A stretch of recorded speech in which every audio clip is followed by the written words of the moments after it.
bagong OS, yung bagong interface, sobrang dali na lang basahin ngayon. So, sobrang ang lalaki ng mga font, spacious, hindi siya tikit-tikit, hindi siya parang calculator. So, at a glance, andyan nakakita mo.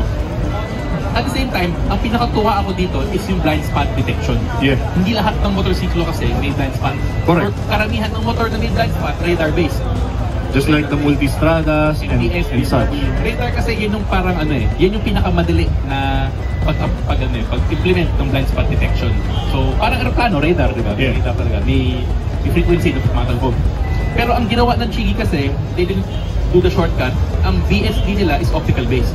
Ako, Engineer Jolly, alam mo ba kung anong pinaka-paborito ko na feature ng ating AIO6? Ano yun, King? Bilang isang journalist and content creator, no? My favorite feature of the AIO6 is the integration of Insta360 connectivity.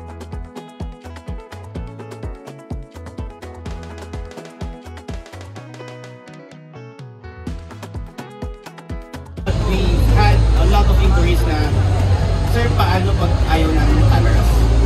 Then, may solution kami. We launched the Play. Ang daming bumili na Play na nagsisi, sir, kailangan pala talaga namin yung camera. So, bumili ng 5, nag-double gastos. Now, with the 6, modular siya lahat. Price starts at 27,500 for the base unit with a fixed mount. And then if you need the cameras, it's an additional 9,600. So, lalabas siya around 37,100. But the 6 can operate without the cameras, unlike the 5 na expose yung mga plugs. Yung 6 pwedeng walang cameras. One thing about the 6 modular nga, we have the quick release system. That is an additional 9,850 for the A and B side. For your second bike, yung B na lang kailangan nyo, which is yung naka-iwan sa bike. That is around 6,500 per bike na. So, instead of you buying 3 or 4 AIO5s, mas makakamura kayo sa 6 with its modular and transferable system. Any more questions? Thank you, thank you. Paano kung kunwari tinamaan ng bato yung camera? So we have actually, yung pagtamaan ng bato yung camera depends on the damage itself.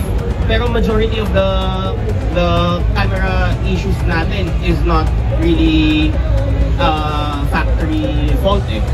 Usually installation error ng mga nag-DIY, mga ganun. But we offer replacement, we offer spare parts din sa shop natin.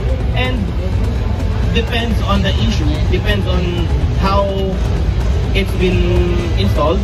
Sometimes pinapalusot natin. Personal unit is 19,500 pesos SRP.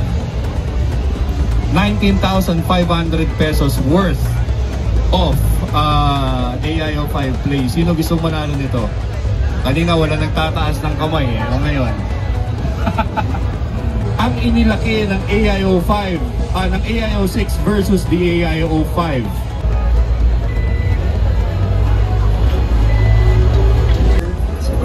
Uy! 44! Apple dun sa sagot na 40%.